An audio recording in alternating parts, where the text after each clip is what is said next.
With postural training in Tai Chi, with slow movements and also with standing meditation, we can learn to use the postural muscles much more efficiently. There's been a lot of talk about posture today, and a lot of the trouble when people try to learn how to have good posture is that they're using their motivating muscles. So they're told to have good posture and they'll sit upright or stand upright and they'll be okay for about 15-20 seconds, and then they'll start to slump again because they're not using the right muscles with the correct endurance. They're just using those motivating muscles for a very short period of time.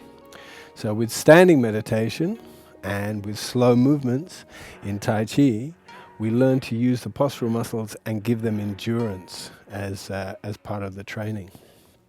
So when you learn to stand and have your alignment in such a way that everything is sitting comfortably, then you'll be using much more of the inside muscles of your body.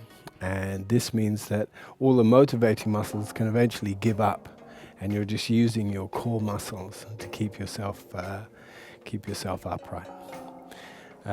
This is very good, just to be able to completely relax your frame, so that you gain a sort of internal strength, what they call internal strength, which is the strength that comes from structure and also from using the muscles deep within your body.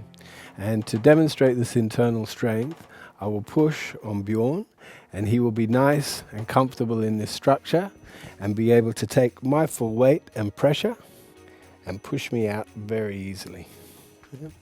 So this is part of the actual training of Tai Chi, is to become very comfortable and relaxed and to gain more and more strength. If I get Bjorn to push me, to become very comfortable and relaxed and gain an internal strength that allows your body to act as a spring. See? Boing. Yep. Boink.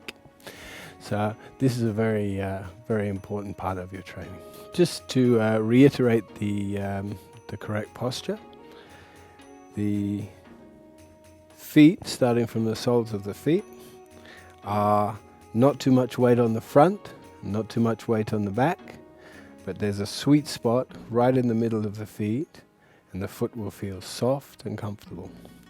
The ankles straight above the foot, the knees not locked, yeah, and you don't have to have them too bent, but definitely not locked so that your knees feel tight, right? And then the next thing, if you turn sideways, is to have your lower back so that your coccyx is pointing down. We don't want to have the posterior sticking out, and we don't want to tuck in too much, but halfway down so that the back is straight and comfortable. Yeah?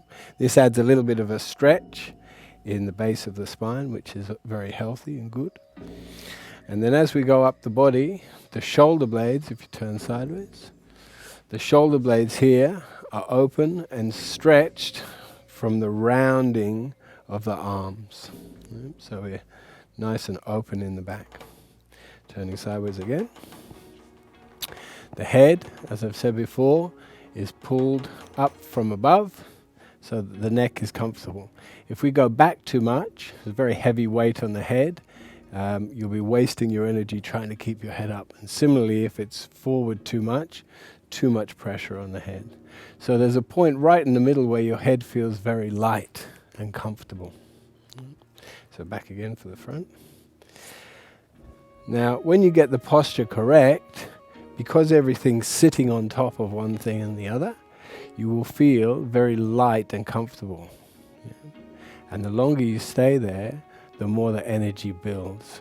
Or the longer you stay there, the less energy you're wasting, so you actually feel more and more energetic. You end up feeling very light and comfortable.